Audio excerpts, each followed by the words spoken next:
este día tan especial, tan importante para nuestra democracia, que nos genera muchísima incertidumbre. Es hora de hablar con los economistas. No sé si nos van a tranquilizar o nos van a dejar más nerviosos. Y vamos a ver quién tiene la razón. Si el ministro Barrera, que se acaba de despedir de nosotros contándonos cuál fue la fórmula y cuál fue la decisión para elevar la remuneración mínima vital, y si tal vez este ha sido un gran error, pero por supuesto nuestro análisis va mucho más allá. ¿Qué pasos se deben tomar para que esta crisis política que continúa, no acabó el día de hoy con la juramentación del señor Vizcarra, no se traduce en una catastrófica crisis económica? Diego Macera con nosotros, Carlos Adriancén también, ambos economistas. Hola. Y además siempre asesorándonos a los que no somos economistas para entender este mundo. Les doy la bienvenida y les agradezco estar acá.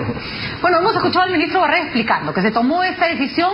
Primero, que no se llegó a un acuerdo en el Consejo Nacional de Trabajo, lo cual era absolutamente predecible. Los trabajadores siempre piden mucho, los empresarios no quieren dar nada, no se llegó a ningún acuerdo, que se toma la decisión desde el Ejecutivo y que se ha creado sí un comité permanente, técnico, que vaya revisando cada cierto tiempo y de acuerdo a ciertos indicadores si se debe aumentar o no el sueldo mínimo. ¿Le deja un presente griego al gobierno del señor Vizcarra esta decisión? Lo que es la medida es algo muy parecido a esa expresión que dice cola de león, pata de león, melena de león, nariz de león, león.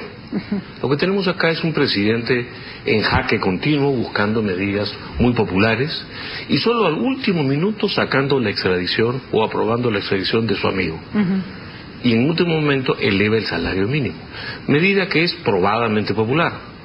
Hay pocas posiciones que más nos gusta a los economistas que criticar el salario mínimo, porque somos aguafiestas, pero además por una buena razón económica.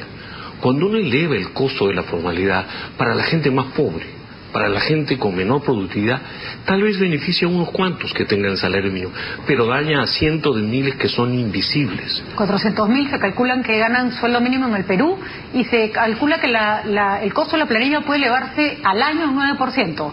Eso es 9%, a mí me suena un montón de plata, pero para las empresas lo es. Un minuto, Carlos, sí. ¿Escuchamos a Diego? Sí, a ver, yo creo que los cálculos hay que ponerlos en términos de cuántas personas efectivamente estás beneficiando versus a cuántas perjudicas, o cuántas dejas fuera de juego. Claro. Tienes más o menos personas para que te beneficie el salario mínimo, tienes que cumplir varios requisitos: ser formal, ser trabajador formal dependiente, ser trabajador formal dependiente que esté cerca del salario mínimo, ser trabajador formal dependiente cerca del salario mínimo y que trabaja a tiempo completo.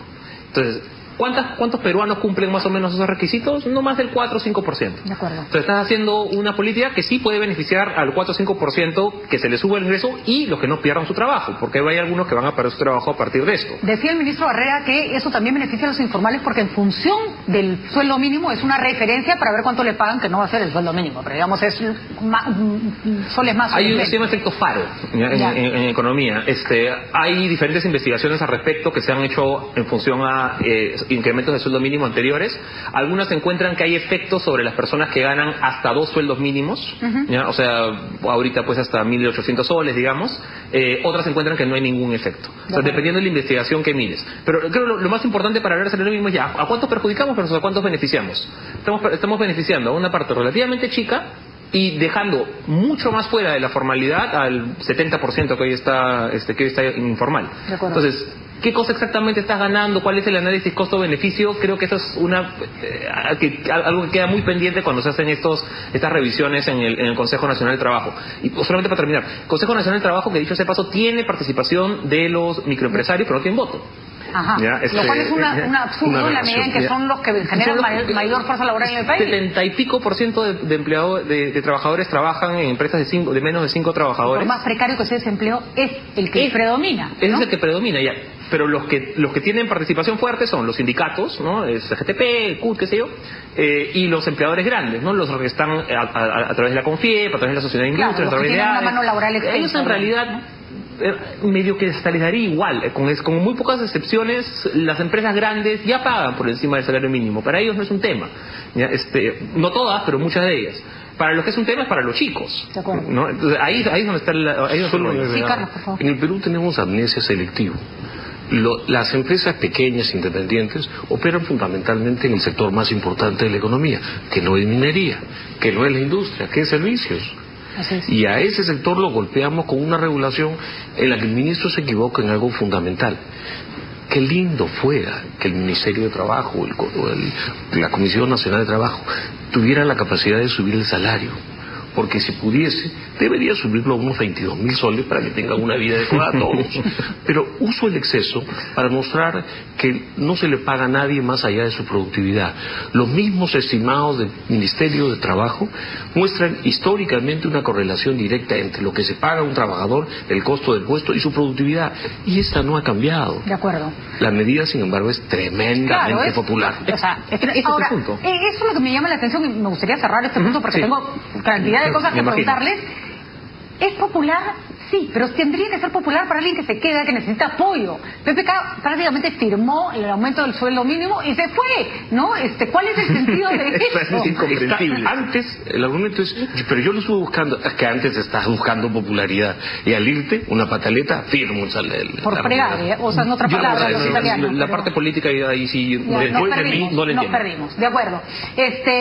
Ya analizaremos en un momento, porque eso requiere un debate más largo, y me encantaría tenerlos conversando sobre eso, cómo hacemos para subir la productividad, porque esto es algo de lo que todo el mundo habla y al final...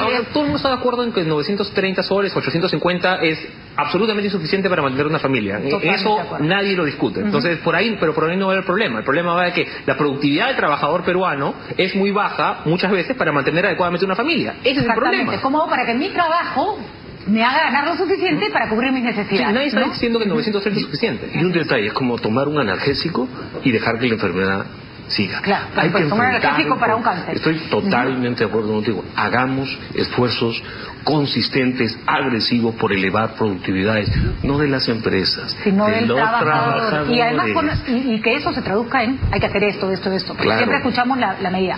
Ahora, Ministro de Economía va a tener, por ejemplo, uno de sus chambas va a tener que ser ayudar a elevar la productividad en general y disminuir la formalidad, que por cierto, la informalidad, que por cierto era uno de los caballitos de batalla de este gobierno. ¿Quién debe reemplazar a Claudia Cooper o Claudia Cooper se debe quedar? ¿Cuál debería ser el perfil del próximo ministro de Economía, que es fundamental para cualquier gobierno? A mí la verdad que me gusta el perfil de Claudia para el Ministerio de Economía. Creo que ha hecho un buen trabajo, creo que ha demostrado temple. Creo que le ha tocado una situación complicada, muy difícil. Si bien los precios de los minerales estaban altos, la situación política en realidad te deja muy poco margen de maniobra. Y es bien importante también la parte, no solamente la parte del Ejecutivo, sino con lo que tiene que lidiar el MEF respecto a lo que sale del Congreso.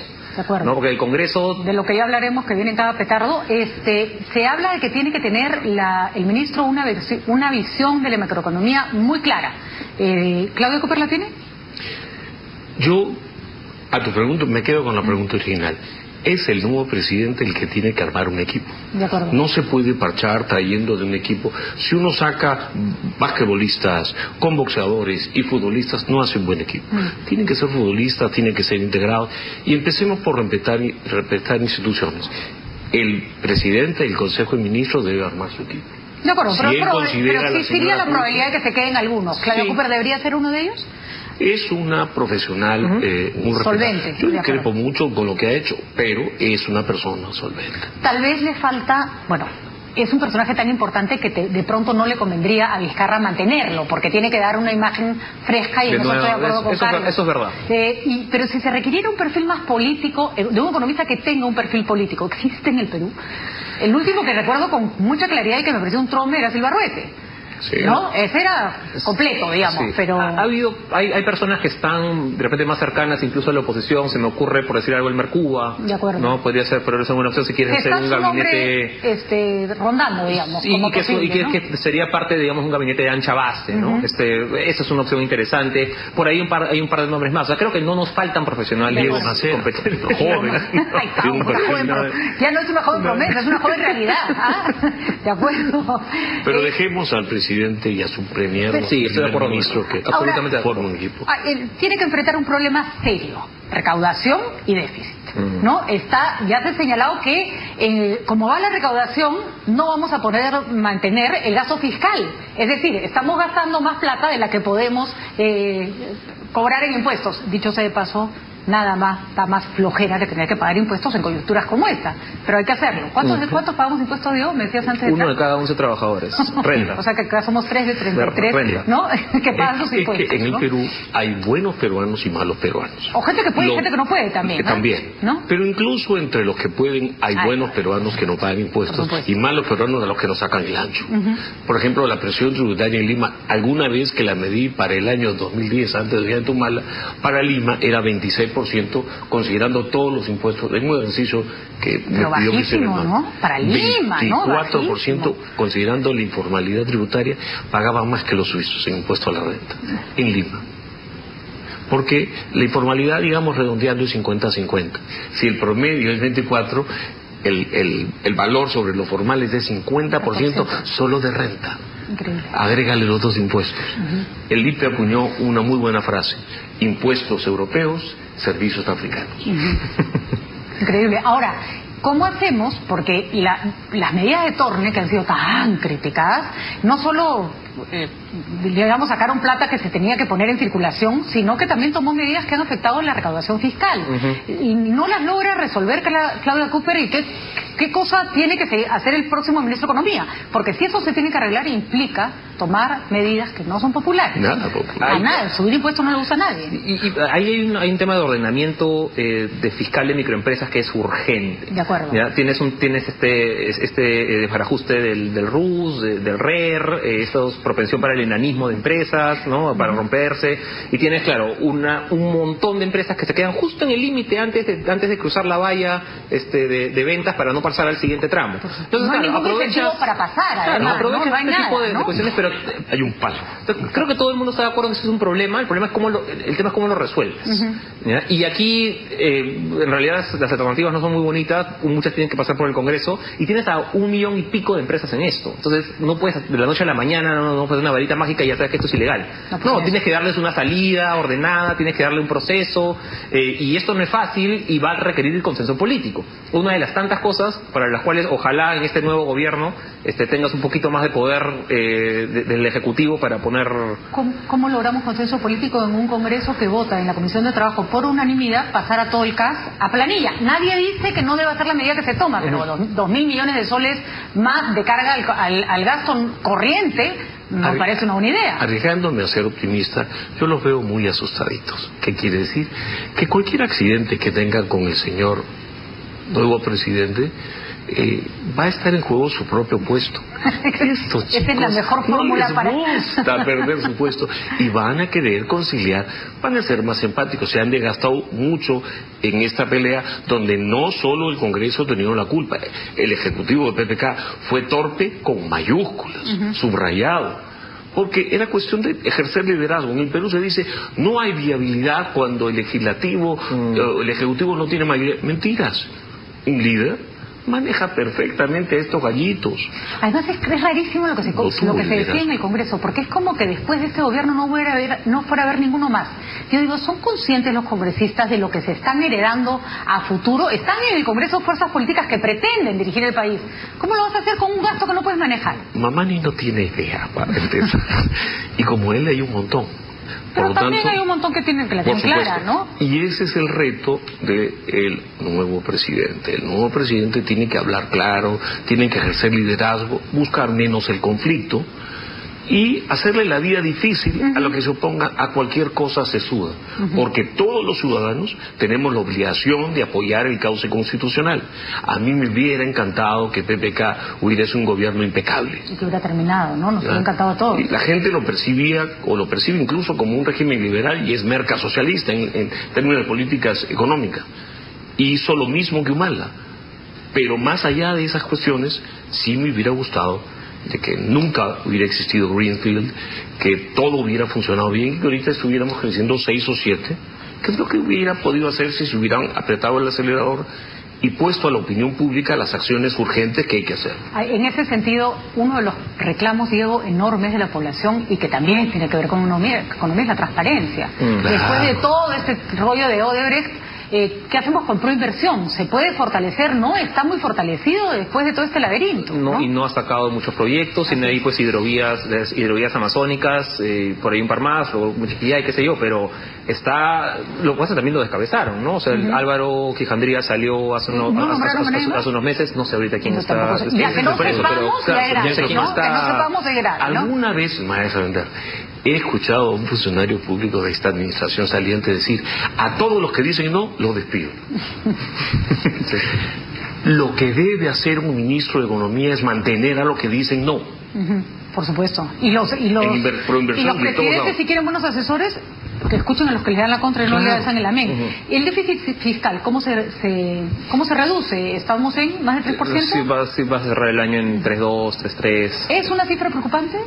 Mire, yo creo que todavía está dentro de lo manejable, pero sí tiene una tendencia preocupante, que ese es el problema. O sea, es cara, además. ¿Perdón? La tasa implícita de la deuda que se financia este déficit porque ya de una tasa de bono basura. Está carísima. Es carísimo. Nos ha mantenido o sea, Fitch nos mantuvo tú sacas intereses sobre deuda y te sale 6 y pico %. Ya, pero habla en castellano. O sea, la deuda es cara. De acuerdo. O sea, tienes intereses muy altos sobre plata que debes, ¿no? Y está en 6. Mucho. Ahora, ¿cómo lo arreglamos? Tienes una alternativa o sea, si estás gastando más de lo que tienes, o bajas lo que gastas o subes lo que te ingresa. No hay de otra. Ya, tienes que hacer un poquito de las dos. El problema es que con eso, honestamente, en temas de política económica, lo que más me preocupa es lo que está saliendo hoy día del Congreso. El CAS. O sea, el CAS, el régimen de nivelación de pensiones militares, el IGB justo, el sello MIPE, la alianza MIPE. Casi todos son presión sobre el gasto corriente. Pero es un montón de plata. Eso es un montón de plata, ¿no? Hay una cosa que me preocupa más a mí, es el colapso de la inversión privada. 4 años seguidos de caída de la inversión privada por peruano, por habitante. Es muchísimo. La explicación de eso, o puede ser el sector de construcción se ve un poco al cacho. Pero eso tiene 4 años. Lo revertimos la última parte del año pasado. De acuerdo. No, en anual. En anualizado, per cápita, nulo. En absoluto, sí. Pero el que importa es el per cápita. Mire, que me gustaría que sea 30, no que sea negativo. De acuerdo, pero digamos que tenemos una tendencia a la recuperación.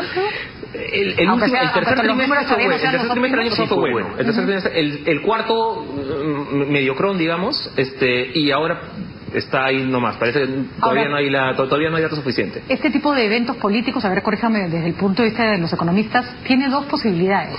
O generan más inestabilidad, o al haber sido un presidente que estaba siempre en la cuerda floja, la gente dice, ok, ya, ahora sí, vamos, ¿no? Podría darse un efecto más bien como disparador el hecho de que entre Vizcarra. Hay algo que es impresionante de las cifras. Usted calcula el índice atajo de riesgo país para Sudamérica, un montón suben, Argentina tiene reticencia, México se mantiene alto, y hay 2 campeones que han bajado 50 puntos básicos en los últimos 2 años, Chile y Perú.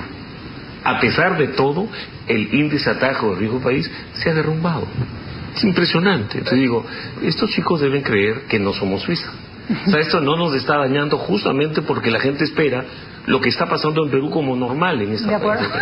Y eso es lo que se explica por qué tan poca gente invierte acá. No, pues lo que decía antes, este debe ser el único país en el que el presidente renuncia en medio de escándalo y ese mismo día la bolsa sube y el dólar baja. Y la gente compra algún Panini. Y un tipo pero es como parte de nuestra realidad, ¿no? O sea, vamos a cambiar el presidente y la gente dice, bueno, ¿no? Otra vez estamos en un lado. Pero juega Croacia esta noche. Todo el mundo lo esperaba. Todos los mercados sabían que cuando arrancó la primera vacancia de diciembre, ya los mercados estaban considerando que su escenario base era que eventualmente PPK salía. El tema va a ser si es una transición ordenada, que parece que lo va a ser, cómo va a ser el consenso político, si el presidente Vizcarra tiene la voluntad y la oposición tiene la voluntad de que gobierne los 3 años. Eso va a marcar mucho la cancha, y ahí tú tienes razón, Pati, cuando decías, eso todavía no ha acabado. Eso todavía está un poco más claro que la semana pasada, de todas maneras, pero todavía no ha acabado. Vamos a ver en qué condiciones asume el presidente Vizcarra, cuáles son las primeras versiones, cómo arma su gabinete. Entonces, ahí todavía hay Y esa va a ser la clave de, no la solución, pero por lo menos inyectarle algo a la realidad que es necesarísimo para la economía. Confianza, predictibilidad, ¿no es cierto? Vamos a ir por acá, vamos a ir por allá, ¿no? Tal vez la carta, por ejemplo, que salió, de la que circuló en la mañana, lo preocupante era pero uno no espera que los congresistas se porten bien, pero no era lo que nos esperábamos. No, claro, entonces era como, ¿no? Además, traición a la patria. Mañana más tarde un loco le abre un juicio a ese señor basado en ese documento. No es una responsabilidad, ¿no? Es una locura. No, pero es que eso, las locuras son lo que no nos podemos permitir. Inmanejable. ¿no? Inmanejables. Algunas preguntas que ya tienen que ver con cosas más generales. La llegada de Trump al Perú. Estamos asistiendo a una locura internacional. O sea, cada vez que escucho que Trump le pone impuestos a las lavadoras, al acero, uno dice, ese no era el mundo en el que estábamos viviendo. Y China ha dicho, voy a contestar. Trump viene para el Cumbre de las Américas si es que tal cosa ocurre. ¿Qué deberíamos hacer los países que no siquiera creo que estamos en su foco, pero que acá estamos finalmente? ¿no? Nosotros estamos, sí, como totalmente fuera de ese foco. Nosotros no jugamos esa guerrita comercial. No nos están mirando a nosotros tampoco. Así Somos que... como la hormiga que mira cómo se pelea. Pero política la pulga del está perro. jugando. Una de las cosas por las que va a hacer, es más político, más regional. Una de las cosas por las que va a hacer que al menos alguien va a recordar algo bueno de PPK es que le ha metido un cocacho a la dictadura venezolana. De acuerdo. Por eso viene Trump. Viene para decir qué bien que no venga Maduro. Pero acá no le podemos decir, oye señora, a ver si quieres tal si deja poner aranceles a las lavadoras para que China no le suba las aranceles a sus propios productos y terminamos fregados. O sea, finalmente por rebote sí nos puede caer algo. Pero te quedas sin Argentina, te quedas sin Brasil, que le pone aranceles a todos nuestros productos. Esa es una política bien de corto plazo. Lo que termina golpeando es a los consumidores estadounidenses. Claro. O sea, los que quieren ir a comprar a Walmart y no. Lo que pasa es que, claro, aquí hay una especie de desfase medio tonto, ¿no? Él quiere que los salarios sean de $20 la hora, pero comprar los productos Made in America a 30 centavos en Walmart. No puedes tener los dos. O tienes productos baratos, importados, con gente que le pagan poco en China, con salarios bajos, o tienes productos caros, quizá de mala calidad y con salarios altos. No puedes tener los dos. Pagarle caro a un trabajador hace que el producto sea caro. Entonces no puedes tener los dos. El producto lo justifica genial, sí. pero no porque te han protegido de otros productos. Correcto. ¿Puede esto generar una corriente? Porque gente con ganas de proteger la economía, de beneficiar, o sea, ¿esto puede empezar a contagiarse? A ver, Trump tiene un gran activo. Es presidente de los Estados Unidos de Norteamérica, un país con instituciones que no le permiten que haga lo que le da la gana. Él puede tener algunas bravuconadas con el arancel, pero pronto y silentemente el sistema lo acota. Ya, cuando tengas que ir a comprar un expresidente tu producto al Walmart y te cueste 10 veces más, te les va a quitar es mi traducción, no he podido fregar al Uruguay porque había instituciones. Uno muy popular y muy querido, un viejito que vive con su borracho. ¿Ya? Pero las instituciones son importantísimas. También en caso positivo se da la institucionalidad. En el caso de Trump, le para el moño a cada rato. De acuerdo. Hace algunas cosas, algunas bravuconadas, pero lo paran sistemáticamente. Leyes importantes en términos económicos que se vengan en el Congreso que tendrían que mirarse con cabeza fría. Ojo que el partido de gobierno que tiene una postura más o menos coherente con respecto a la economía perdió casi todo el peso. Sí. Los fujimoristas son rarísimos, uno nunca sabe a qué le van a apuntar. Un día son recontraliberales, al día siguiente son recontrapopulistas. ¿Qué podemos esperar de las leyes que están embalsadas? La ley de fusiones, por ejemplo, se tiene que discutir. Sí, a mí me preocupan algunas. La Comisión de Trabajo, por ejemplo, me preocupa bastante. En la Comisión de Trabajo pasa muchos dictámenes que la verdad no deberían pasar. La Comisión de Economía creo que está un poco mejor encauzada, pero también terminan pasando cosas por mayoría. En el tema de los fujimoristas que decías, hay una corriente muy pro-MIPE, ¿ya? Que no es que esté mal, pero me parece que esté mal enfocada, ¿no? Esto del sello MIPE, esto de la alerta educativa MIPE, esto del IGB justo, también por otro lado. Vicky Torres, esa es la bandera, ¿no? Sí, a mí me preocupan mucho esas medidas porque algunas son muy caras. Son increíblemente caras para el presupuesto. Para el gobierno es... Porque busca una manera de contrarrestar la baja productividad y la baja capacidad de las MIPES de sobrevivir con medidas que al final son su al final terminan erosionando la caja. Y lo que dices tú es, de repente esto, claro, te genera algunos aplausos hoy día, pero si eres gobierno mañana, ¿quién lo va a pagar? Y si eres gobierno mañana con 4 o 5% de déficit, ¿quién te lo va a pagar? Entonces, no es tan... creo que hay incluso una irresponsabilidad de varios congresistas de aprobar proyectos cuyo análisis costo-beneficio es casi nulo. En el CAS era también dramático y te está costando un tercio de punto del PBI al año. Es un montón de plata. Entonces, ¿quién te va a pagar eso? Y no lo ordenan bien. Hacen una medida que Dios sabe cómo se va a reglamentar.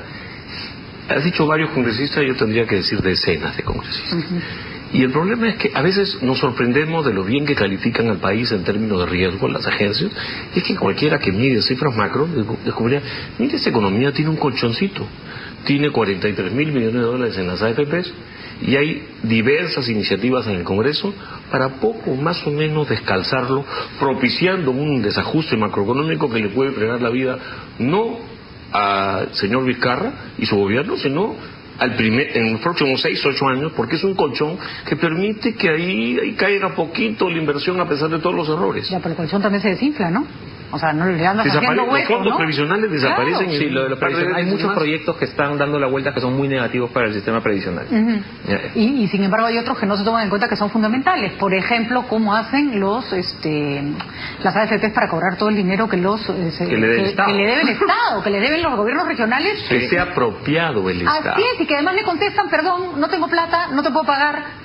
No es que no me puedes pagar, te has agarrado mi plata. Claro, tienes es la que plata del trabajador. No, han refinanciado y no cumplen las cuotas. Y no cumplen las cuotas, efectivamente. Incluso escuché a alguien decir que la SUNAT tenía lo que había retenido no lo había entregado al IPSS, por ejemplo. ¿Qué cosa? La SUNAT es una institución técnica. No, es como yo recaudo fondos para él y no se los doy. Me quedo con tu plata. No pues. De acuerdo. Ojalá señor. que eso sea falso. Tienen que salir a decir, eso es falso. Porque si es verdad, lo escuché en un radio, no me acuerdo quién hablaba. No, si es verdad, yo no le pago nada. Me parece aberrante porque es una institución, al menos. No nos des excusas para no pagar impuestos. No, al contrario. Yo tengo que decir que el contenido técnico, los administradores tributarios son de primera. Y yo siempre he criticado a quienes critican a la SUNAT como institución. Sin embargo, hay que reconocer que los recaudadores de impuestos no van al cielo. De acuerdo. Nunca han ido al cielo. No, pero si la historia, la expulsión de los judíos de España fue porque eran los encargados de cobrar. Claro. Entonces era más fácil votar al que tenía que cobrar que pagarle la deuda. Herodes no fue asesinado por su propio hijo y antes linchado por el asunto enojoso de los niños. Subió los impuestos y los masacraron. En realidad, detrás de casi todas las matanzas y de injusticias del mundo y de las guerras debe haber un cobrador de impuestos. La independencia de Estados Unidos, por ejemplo. Por ejemplo, efectivamente. Vamos a hacer un debate histórico sobre el tema. Hay una vieja expresión sobre el recaudo, muy graciosa sobre el recaudo. El arte de cobrar impuestos equivale a quitarle las plumas a una gallina, pero parar cuando la gallina comienza a cacarear. Es de un ministro de Economía francés de la Ilustración. Brillante. Hay que permitir que la inversión surja, si no, matas a la economía. Muy bien, señores, así cortito para ir terminando.